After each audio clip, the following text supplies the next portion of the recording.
Quinta corsa dal Savio e condizionata per femmine di 5 e 6 anni, sono in 11 al via. 1 Dogma, 2 Libro Dipa, 3 Ezechiela, 4 Dinavald, 5 Eti del Ronco, 6 Estia SL.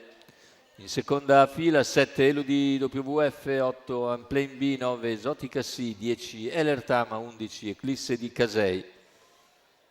Pronostico che vede in chiusura Estia SL favorita, reduce da 2 primi consecutivi. Alternative principali sono Eclisse di Casei e Eti del Ronco. Macchina che accelera e stacca, veloce Dinavald che conquista la testa con all'esterno proprio Eti del Ronco ed Estia SL.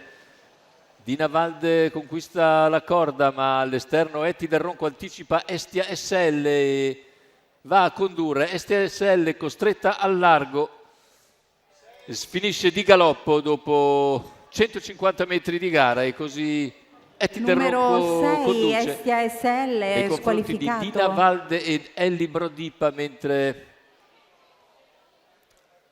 per corsie esterne dovrebbe essere il numero 3 Ezechiela,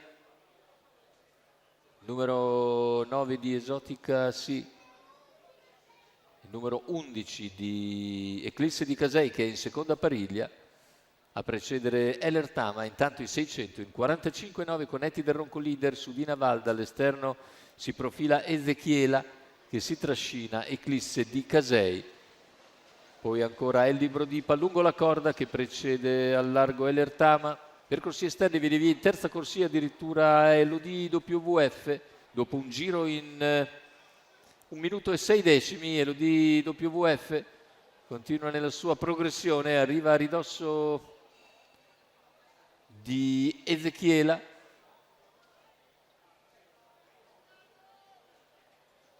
Poi continua nella sua progressione in terza corsia.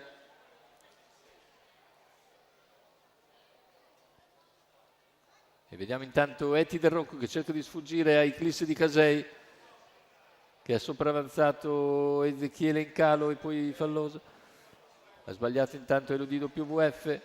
Eti del Ronco si mantiene nettamente in vantaggio all'ingresso in retta d'arrivo. 3 lunghezze di margine ai 100 finali. Eti del Ronco che scherza nella compagnia e viene a vincere per distacco. Eti del Ronco finisce al secondo posto, il numero 2 Elli Brodipa, finisce a bomba anche Esotica sì al terzo.